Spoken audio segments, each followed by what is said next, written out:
The skillet popped like a bad radio squelch, and cinnamon steam rose off French toast, sweet enough to fog my glasses. I stirred my tea, porcelain clicked, tiny and bright, while the TV in the corner muttered through a segment on military honors. The house smelled like coffee and warm butter. The morning sun cut a hard rectangle across the kitchen tile that made the dust look like static. Emma rolled her eyes at the TV. You still watch that? You were just a medical assistant, right? Her voice landed clean, teenage certain, no static at all. Frank didn't look up from his phone. His thumb kept scrolling, the faint rubbery squeak against the case like a habit you don't notice until it owns the room. Don't tease her, Emma, he said, chuckling. Your mom's the queen of paperwork. Laughter slid around the table and skipped me. I set the spoon down. Porcelain rang. I turned the TV lower. Rotor thrum faded to a whisper. A ghost of a frequency my hand still knew. Cinnamon and coffee braided with the colder smell of the window I'd cracked for fresh air. I lifted a slice to Emma's plate. Eat before it cools, Hueco, I said. 12 years of school mornings had taught me which words got compliance without a fight. These did. Emma smirked, fork tapping a quick coat on ceramic. Relax, Mom. It's just not war. Just, that word always found the softest spot and pressed. The push to talk that lived in my thumb ghosted awake, an old itch. I kept my mouth shut. Silence can be discipline if you're trained for it. Frank snorted at something on his screen. Listen to this, he said, and launched into an article about metals and budgets like the world was a spreadsheet with feelings. Politics, optics, you know how it is. Anyway, queen of paperwork. We'd be lost without you. Praise as a padded cell. I smiled the way you do when the room has already decided what you are. The kettle clicked as it cooled. The radiator ticked once, settling. I slid into my chair and wrapped both hands around my mug. The tea smelled like bergamot and memory. The doorbell rang. Not a friendly trill. One firm press, clean and deliberate. The sound cut through coffee and chatter the way a call sign cuts through chaos. Emma looked up, Frank frowned, and something old in me aligned. Breath, spine, pulse, like a channel finally opening. I've got it, I said. The hallway felt colder. I reached the door. The knob was cool metal under my fingers. When I opened it, winter air slipped past my shoulder with a neat little sting. A woman in uniform stood on the step, dark wool, polished brass, hat brim throwing a sharp edge of shadow across calm eyes. She smelled faintly of wet wool and that lemon polish they use on briefing tables. Mrs. Miller? She asked. Yes. She glanced over my shoulder at the TV's glow, at the plates on the table, at the life manufactured to run on time. Then her gaze came back to mine and her voice shifted into the register of rooms where truth is heavier than air. I'm here on behalf of the Pentagon, she said. They'd like to speak to you about Operation Silent Echo. The name hit the ears like heat through frost.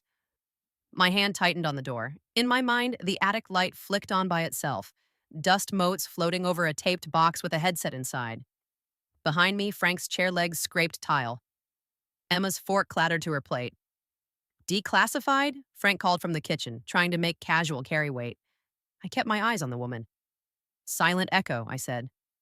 My breath fogged once in the doorway, then cleared. I thought that would never resurface. She reached into her coat and produced a sealed envelope. Heavy stock, embossed seal, the kind of paper that insists on being believed. The flap rasped against her glove as she offered it. The weight settled into my palm with the same surety a handset once had. Here, take this, carry it clean. Report time is inside, she said. Interview first. Thank you, I said. 2 syllables, steady. She nodded once and stepped back. The cold edged closer. Cinnamon pushed back from the kitchen. I closed the door, the latch clicking with the soft finality of a frequency locking. In the dining room, Emma stared at the envelope like it might explode confetti. Frank had finally put his phone face down. What's that? He asked. Something I never thought I'd see again, I said. Emma forced a laugh. Mom, it's just paperwork. I set the envelope down, my fingers still feeling the raised seal like Braille. I met her eyes and held them. Not this time. The TV hummed low behind me. For once, it sounded like it was waiting for me to speak. I slid a thumb under the flap, felt the glue give, and understood the past wasn't a story. I was about to tune it in and play it out loud. I hadn't joined for glory. I joined because radios told the truth when people softened it. In tech school, the headset smelled like rubber and salt. The push to talk clicked clean under my thumb, a tiny metronome that kept fear on tempo. Air Force Medical Logistics was the name on my badge, but the real work was triage across distance. Voices breaking, grids slipping, and me, a calm line between confusion and blood. They called me Staff Sergeant Miller until a month, when our OIC didn't make it back from a drive that looked harmless on paper. In the canvas clinic, coffee cooked too long on a hot plate and turned bitter enough to burn. Someone said, "We need a 2." I was closest to the net. Guardian 2 fit like a jacket thrown on midstorm. Foam ear pads pinched, the antenna hissed. I answered, and the room steadied. Silent echo began as a rumor in static. A convoy moved under a sky that pretended to be kind. 2 hills with twin names, one strike stack waiting on a grid that leaned wrong. I held the net in both hands and kept my voice exact. What you say in chaos either stitches or rips. That night I stitched. Then life changed in a fluorescent hum and the sweet, antiseptic breath of a clinic stateside. 2 lines on a stick. The world shrank to a heartbeat I could hear through a Doppler and the radiator's clack in base housing. I asked the Air Force for a compromise. The Air Force offered a form. The form offered an exit. I signed. Frank and I married on a Saturday that smelled like rain on hot pavement. He was a contractor with a badge and a spreadsheet gospel. "You're the soul of our home, not the battlefield," he said, warm at first. Warm turned to wool. Wool turned to walls. I learned how praise can sound like padding while it boxes you in. We moved to a suburb where sprinklers hissed at dawn and trash trucks exhaled hydraulics like tired beasts. In the basement, dust floated in a shaft of window light like static you could touch. I put my folded uniform in a plastic tote and slid a shoebox onto a shelf. The old radio headset, a coin, 3 ribbons that hadn't been allowed to stand in a line together. Cardboard rasped on wood. Tape squealed. I told myself storage was respect, not exile. Emma arrived with hurricane lungs and marshmallow fists that unclenched only when the dryer thumped. I slept in pieces. At 3 a.m., I would turn on the baby monitor, not because I needed it, but to hear the hiss. Static meant someone was listening. The past lived in that noise like a fox in brush, seen and not seen. Years layered. The house learned my routes. Sink to stove, stove to table, table to laundry room, laundry to stairs. The smell was always something simple. Citrus cleaner, hot cotton, butter going brown. Frank brought home jargon like party favors. "Optimization," he'd say, tapping his phone. "You keep us optimized?" "I keep us breathing," I said. He heard compliment inside correction.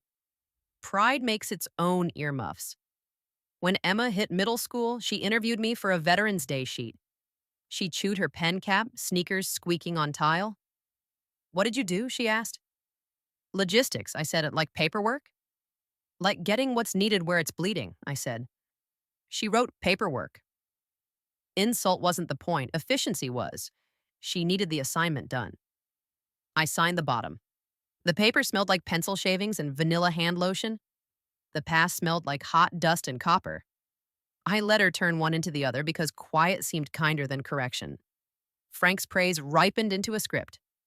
"You're the soul of this home," he'd repeat, patting the counter. "I'm proud you don't chase battles." He meant well. Meaning doesn't change impact. Each time, a small, precise part of me folded itself and slid another inch into the basement. Sometimes late, I stood at the basement door with my palm on the cool knob. The stairwell breathed dry and faintly earthy, like a museum with the lights off. I pulled the chain. The bulb popped to life and hummed. Dust made slow galaxies in the beam. I opened the shoebox. The headset's foam had gone stiff at the edges. It smelled like sweat and time and something else I refused to name nostalgia. I put it on. Silence filled my ears, dense and complete, a channel waiting. My fingers found the push to talk. I didn't press. I sat on the cold step until my shoulders remembered weight and my breathing slowed to the old cadence. Then I put it away. I turned off the light. The chain clicked like a tiny bolt sliding home. I almost told Frank once. A storm knocked the power out. The house exhaled a soft, frightened sound. Emma squealed from upstairs. I walked to the panel, the metal door cool under my hand, the smell of ozone thin and clean. I flipped a breaker. The house hummed awake. Frank kissed my cheek. See? Soul of the home. His aftershave was mint and pride. Copy, I said, too tired to argue. Silent Echo stayed off books because a clean narrative cost less than a messy truth. We broke protocol. We saved the convoy. Paper hates paradox. The scrub happened in a conference room that smelled like toner and guilt. My name slid off a page and into air. Air held it. I learned to as well. When Emma was 16, she asked why my uniform lived in a bin. Because it did its job, I said. Marie's mom keeps hers in a glass case, she said, pulling at a loose thread on her hoodie. Marie's mom has a different story, I said. Mine works better quiet.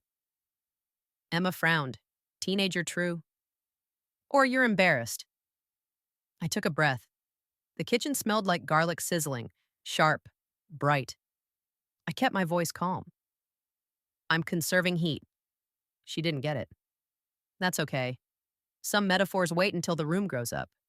The attic would have been romantic. The basement told the truth. Service rusts if you don't oil it with memory. I gave it a rub now and then. Light, nothing fancy. The headset's cord coiled under my palm. The metal ribbons drank the sliver of sun and gave it back duller. They were waiting for air. Frank didn't ask. Or if he did, he asked like a man adjusting a thermostat. Absent-minded, already on his next thought. You happy? Yes, I'd say. Good, he'd answer. We're optimized. Later in the dark, I'd hear the baby monitor hiss in my mind, even though the unit lived in a yard sale pile. The frequency was still inside me, patient. The metal wasn't hungry, the radio wasn't angry. They were ready. The letter's paper had a particular weight. When I touched it in the doorway, I recognized it the way you recognize a voice through static. Basements store what families can't say out loud. That envelope said it for me. Upstairs, butter browned and a radiator clicked. Downstairs, dust waited for breath. I poured tea. Bergamot rose, steady as a remembered signal. I stared at the sealed flap and felt the old net opening. Call signs shifting, maps aligning, a grid brightening under my palm. Silent Echo, I said to no one. The words fit the room like they never left. I turned the envelope over once, twice, the paper rasping softly against my skin, and I knew the next frequency would carry my name back into daylight. The envelope felt heavier than paper should. The seal's raised edge pressed a half moon into my thumb, small and insistent, like a call light you can't ignore. I slid it open at the table, tea cooling, butter smell thinning, and read a voice I hadn't met in 20 years. Report for interview. Operation Silent Echo, declassified. Frank's chair creaked. Declassified? After 20 years? Yes, I said. I folded the letter once, clean. The TV's low murmur sounded suddenly like a net clearing. Emma watched my face the way you watch a runway at night, waiting for lights. The Pentagon hallways breathed machine air, dry, steady, a touch of copier toner. My shoes whispered on polished floors. The badge clipped to my lapel sat cool against bone. Every door side shut like it knew secrets again. A guard stamped my pass. The rubber thump landed like a period. They led me into a briefing room where carpet ate sound. Flags, a seal, stainless carafe steaming just enough to smell burnt coffee. Colonel Eisen rose, a square-shouldered calm, with a folder under one hand. Two generals sat flanking him, hands folded, eyes clear. A recorder waited, fingers poised, keys quiet. Sergeant Miller, Eisen said, then allowed the name that opened a door in my chest. Or should we say Guardian 2? My mouth went dry, the way it does before you answer a net. Sir. He unclasped the folder. Paper rasped. A map of Kabul slid into view, grease pencil circles, a grid I could still walk with my eyes shut. He tapped an intersection. Silent Echo, he said. Declassified last week.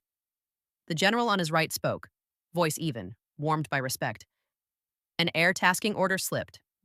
Two near identical hill names. A strike moved on friendlies. He met my eyes. Your calls corrected it. Static rose in my ears, memory, not noise. I saw the canvas wall quiver, smelled hot dust, felt foam ear pads bite. I remembered pulling breath through my teeth so words came level. Guardian 2, say again. Copy. Adjust 2 clicks east. Confirm. You rerouted coordinates manually, Eisen said. Under a false billet, after your OIC was lost. The chain was already broken, I said. He nodded once, as if we were agreeing about physics. 38 lived. He slid a velvet box across the table. The nap brushed wood with a soft hiss. It stopped at my fingers and waited. I didn't open it yet. The second general leaned in. We are awarding you the Distinguished Service Cross. Time didn't slow. It aligned. The room sharpened to edges. Flag fringe still, coffee steam thin. I felt heat rise behind my eyes and chose breath over spectacle. Sir, I said, steady. Eisen turned a page. One of those 38 was Captain Frank Miller. The words landed, heavy and exact. My palm found the box without looking. Cool velvet, directional pile. I pictured a night road, headset cord coiled at my elbow, a call sign I never linked to a name I later married. He never knew, Eisen said. You weren't on the log. I swallowed. Officially, I wasn't there. Unofficially, the general said, you bridged a fire. The recorder's keys clicked. Quiet, reverent. Eisen closed the folder and let the room breathe. We'll hold a small ceremony next week, he said. Your choice on who hears. My family, I said. They think I packed bandages. Then let's pack truth, he said. I opened the box. The hinge whispered. Bronze caught the flat light and made it kinder. The ribbon's colors held their line. The metal smelled faintly of cloth and polish, new, unarguable. I didn't lift it. I let it sit and name the space. Thank you, I said. 2 words, all weight. We stood. Chairs murmured. Hands met mine, dry, firm, human. Outside, the corridor felt brighter. The air handlers hummed like a clean frequency. In the glass, my reflection wore neither uniform nor apology, just a frame that finally fit. I called home in the courtyard, wind coming off the flag like cool breath. Frank answered over keyboard clatter. Well? Old work, I said. We need to talk. I tucked the box into a paper sleeve. The edge of the lid ticked my knuckle, a tiny metronome. Radio, metal. 2 motifs, same signal, finally on air. I walked toward the exit with the metal boxed and the name Guardian 2 unboxed, and I knew. The first transmission at home would be the hardest. The drive home sounded like low band. Tires humming, heater blowing a thin, dry note. The metal box sat belted in the passenger seat, velvet rasping against cardboard when I turned. Soft, directional, like it wanted to face forward. My palms were dry on the wheel. Outside, salt dusted the curb. Inside, the car smelled faintly of coffee gone cold. In the kitchen, evening light laid a silver bar across the table. The refrigerator kicked on. The Freon breath cooled my wrists as I set the paper sleeve down. Frank walked in, loosening his tie. He smelled like copier toner and mint. What's that? He asked. Something I never thought I'd see again, I said. Emma slid on socks, phone in hand. Did you get a job? Humor as shield. Sit, I said. My voice chose the old cadence, the one that made chaos obey. Chairs scraped. The room quieted the way tents do before a net opens. I eased the velvet box out. The nap caught the light, a darker square of calm. I didn't open it. I set my palm on the lid and felt the hinge line under cloth, a spine waiting. I need to tell you who I was, I said. Frank's smile stayed, but his eyes didn't. You were logistics. I was a voice, I said. Guardian 2. Emma blinked, trying to place a name in a house that had only used mom. What is that? A call sign, I said, for when we lost ours. Frank's laugh came short. This sounds dramatic. It was precise, I said. I opened the box. The hinge whispered. Bronze caught the winter light and warmed it. The ribbon's colors held steady. The metal didn't glow, it steadied. Emma leaned in. Is that real? Yes. Frank rubbed his thumb along the table's edge, the wood smooth from years of plates and elbows. For what? Correcting a strike, I said. Under heat. Off the books. He frowned. Chain of command? Broken already, I said. We bridged it. Emma tucked her phone into her sleeve, eyes on the metal. You saved people? 38, I said. Frank's hand missed the chair back by a half inch, then found it, knuckles whitening. Where? Cobble corridor, night op, 2 hills, same name twice. His face emptied and refilled, like a screen rebooting. That convoy, he said, voice gone thin. Emma turned to him. What convoy? He swallowed. The refrigerator clicked off. Silence widened. I was in that convoy. The words landed. The room absorbed them like dry ground taking rain. I set the box between us. The velvet drank the light. Why didn't you tell me? He asked. Because I didn't exist, I said. On paper. He stared at the metal like it might argue back. They erased you. They scrubbed the report, I said. We saved the mission. Paper wanted clean. Emma's chair creaked forward. So you? Saved Dad. I saved a convoy, I said. He was in it. Frank's aftershave sharpened in the air, mint and shame. I called you just Mom. Moms are the toughest rank, I said. I let it sit. He looked at my hands like he was seeing tools he'd misnamed. What did it feel like? Like catching a falling thing with a word, I said. Emma's gaze flicked to the hall. What's in the basement? A shoebox, I said. Old radio, ribbons, dust. I'll get it, she said. Careful, I said. The ladder sticks. She disappeared. The stairwell groaned. The chain pull light clicked. Dry air breathed up. A paper smell, old and honest. Tape squealed. A minute later, soft footsteps returned. She held the shoebox like it was warm bread. We cleared a spot on the shelf above the television. Soccer trophies shuffled. A framed school photo nudged. The headset lay curled inside, foam a little brittle at the edges.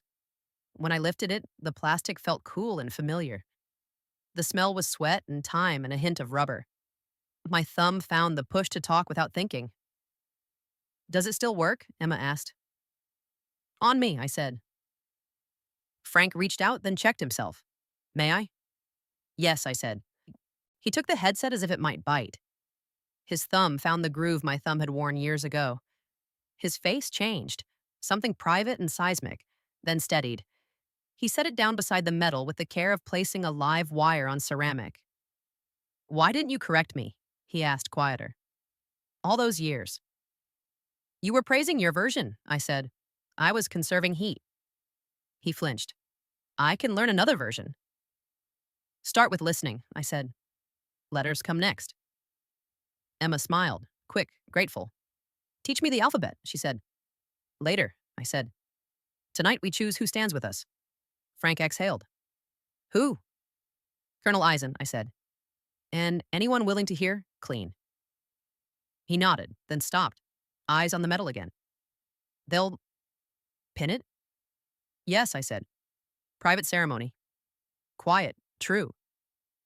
He closed his eyes for a second, lashes making small shadows on his cheeks. I never thanked the right person. You married her, I said. Then you minimized her. I'm sorry, he said. Good, I said.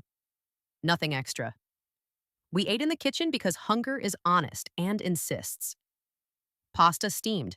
Basil and garlic lifted into the air. The fork against my plate made a small, rhythmic click. Emma kept glancing at the box. Frank kept glancing at me like a man learning a new instrument by ear. After dinner, he rose and brought back a small level from his office. Permission to set the shelf properly, he said. The old habit softened into respect. Granted, I said. He adjusted the bracket screws. Metal squeaked faintly. The bubble found center. We placed the metal case and the headset side by side. Radio, metal.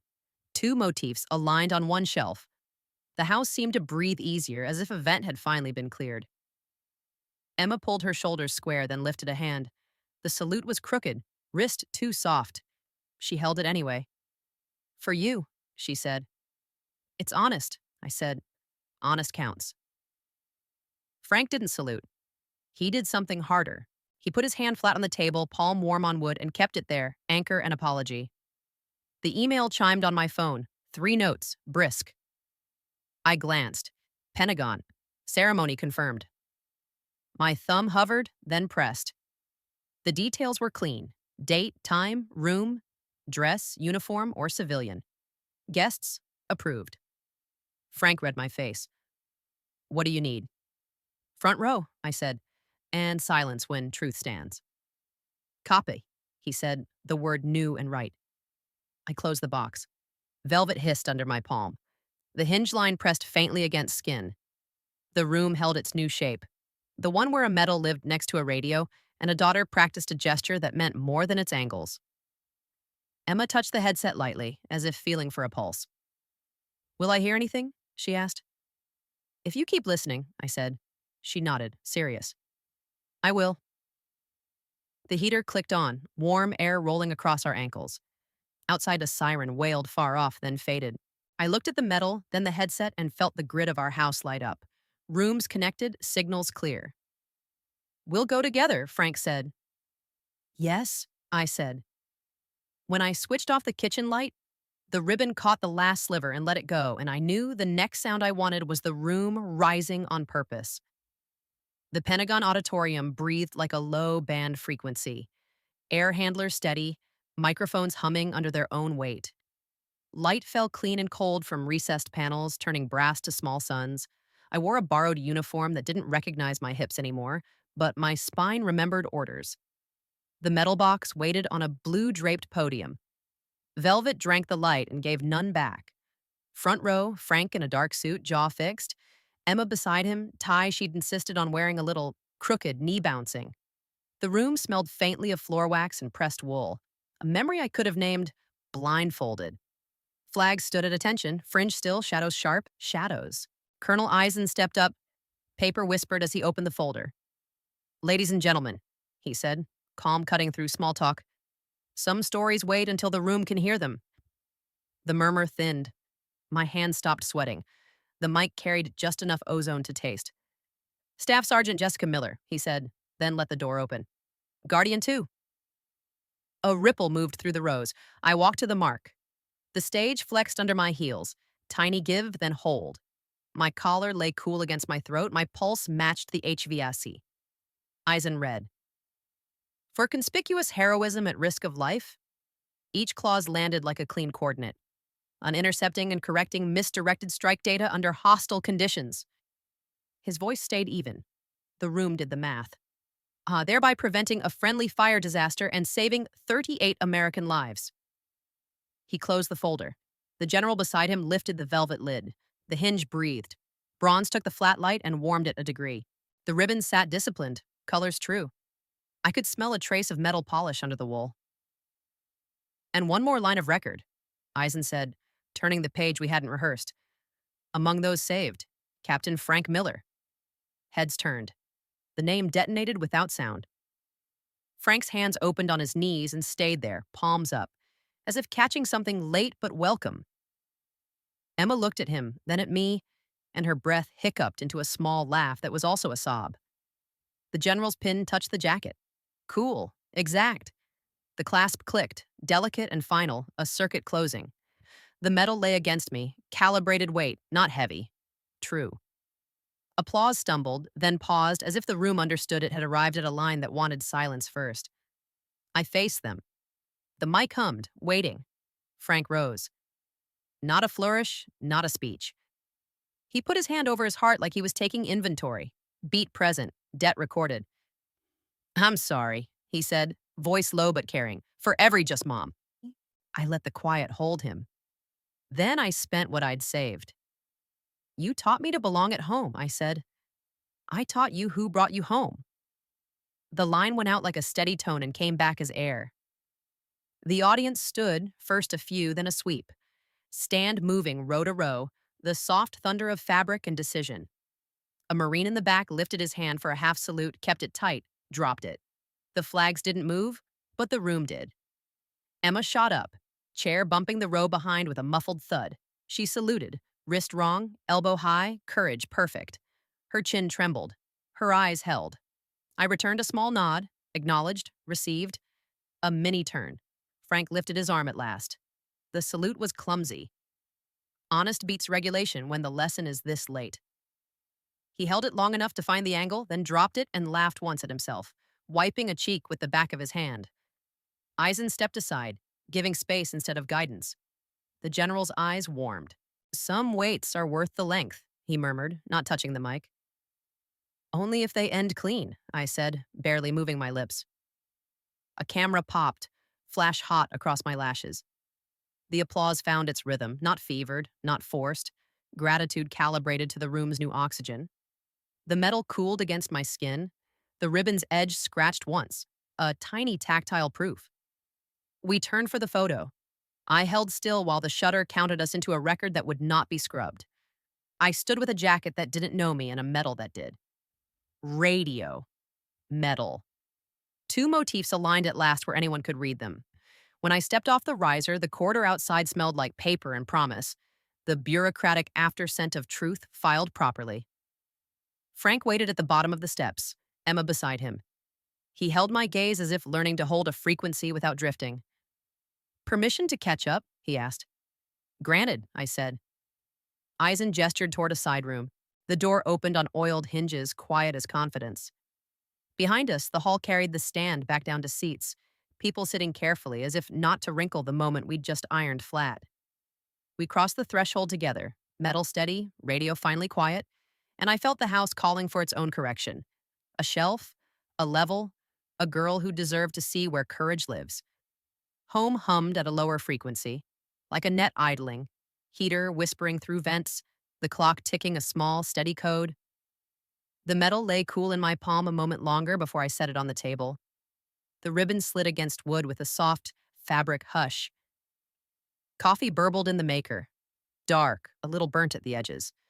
The house smelled like lemon oil from yesterday's wipe down and the faint iron of winter air sneaking under the door. Emma disappeared down the basement steps, socks scuffing, the pull chain light clicking on with a metallic ping. Dust floated in the stairwell like snow caught in a flashlight beam. Found it, she called, tape squealing as it lifted. She came back clutching the shoebox. The cardboard rasped as she set it down.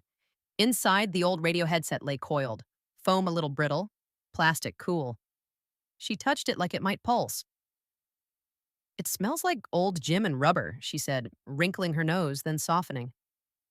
And time. Frank stood with a small level in his hand, sleeves pushed up, the citrus of hand soap fading on his skin. Where?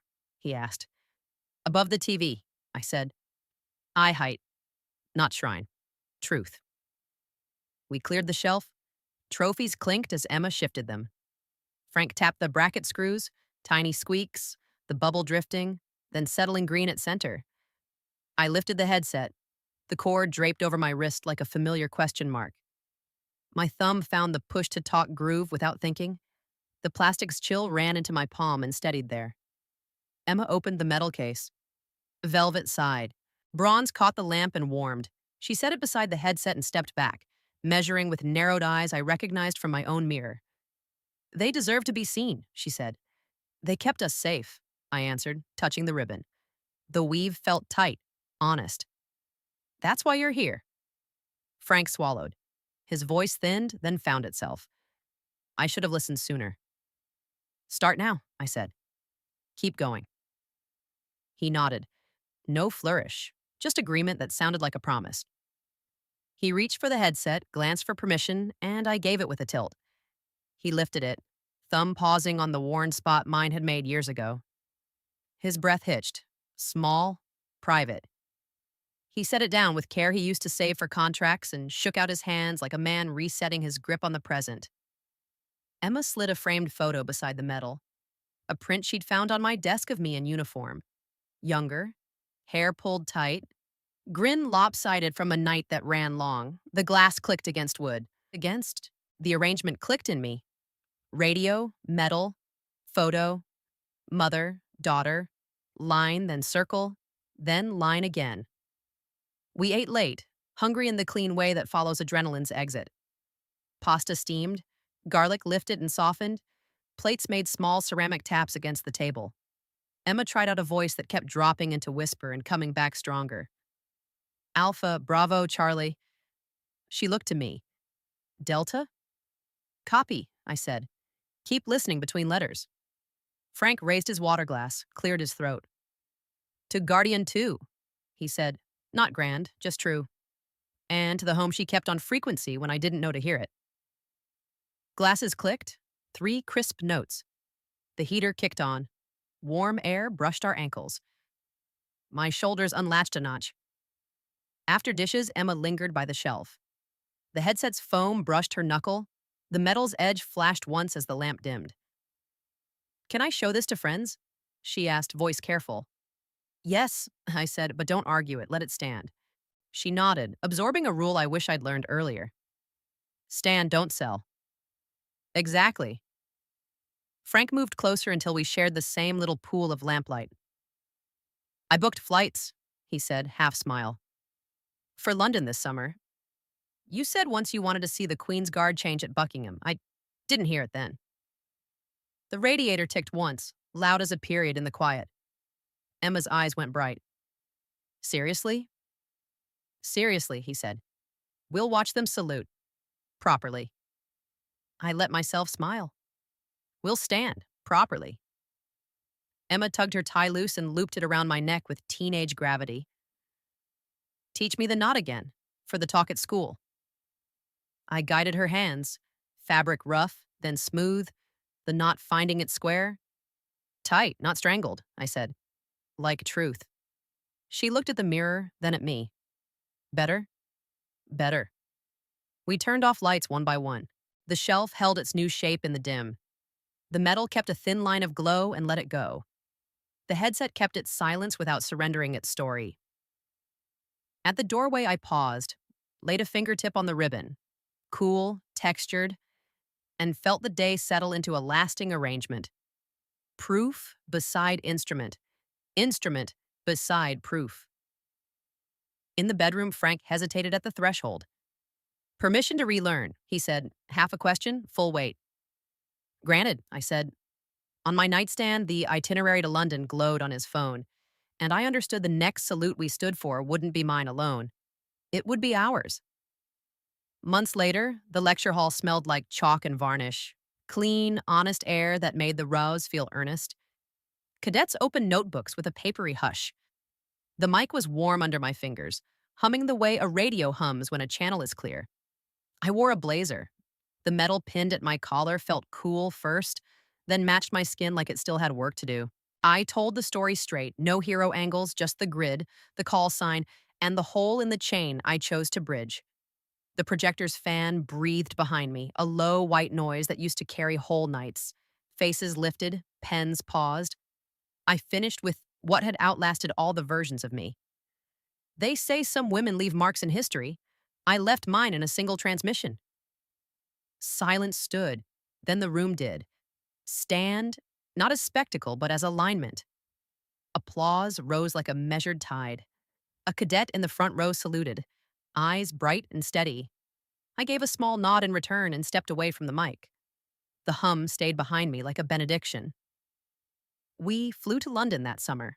The city smelled like wet stone and diesel, the Thames exhaling cool through the heat. Outside Buckingham Palace, tourists clustered behind the rail, cameras ready. Brass shone. Boots struck in perfect time. The Queen's Guard moved like one idea with 100 legs. Frank's hand found mine. Found. Emma craned for a better view, tie cinched right this time. The band shifted tunes without warning, and a familiar line surfaced. Our anthem, bright as brass and daylight. It wasn't for me. It didn't have to be. I felt the metal's edge cool through fabric. The old radio-shaped space in my chest tuned to a frequency that crossed oceans without interference. The guard pivoted. Bayonets flashed. A command cracked like a clean consonant. Around us, the crowd lifted phones. We didn't. We stood. Emma's shoulder pressed mine. Properly, she whispered. Properly, I said. A yeoman warder at the tower later spotted my ribbon and paused, the air smelling of rain and old mortar. Respect, Sergeant, he said, voice low enough not to break rules. Small courtesy, large weight. I thanked him and felt the old grid inside me light again. Radio, metal, daughter, husband. 4 coordinates that finally agreed. Back home, evening rinsed the windows in blue. The shelf met me first. Headset, metal, a photo propped between. The radiator ticked a quiet metronome. Emma sprawled on the rug with a notebook, lips shaping Alpha, Bravo, Charlie, finding the silence between letters where listening lives. Frank leaned in the doorway, sleeves rolled, the mint of his soap clean and human. I touched the metal. Metal lifted the last of the day's heat from my finger and gave it back as calm. The headset's foam brushed my knuckle, a faint rasp that had stopped sounding like absence and started sounding like kept promise. The house breathed. Coffee, lemon oil, the soft nothing of peace. For 20 years, they thought I was just a mother, I said, mostly to the shelf, partly to the girl on the floor and the man in the doorway, and finally to the voice that once answered from a tent. They were right, and that's why I never gave up. I turned off the lamp. In the dim, the ribbon held a thin line of light and let it go, frequency steady, signal clear. A life tuned. Mothers never retire from courage. If you believe true strength remains after the uniform comes off, subscribe for stories of quiet mothers who carry forgotten wars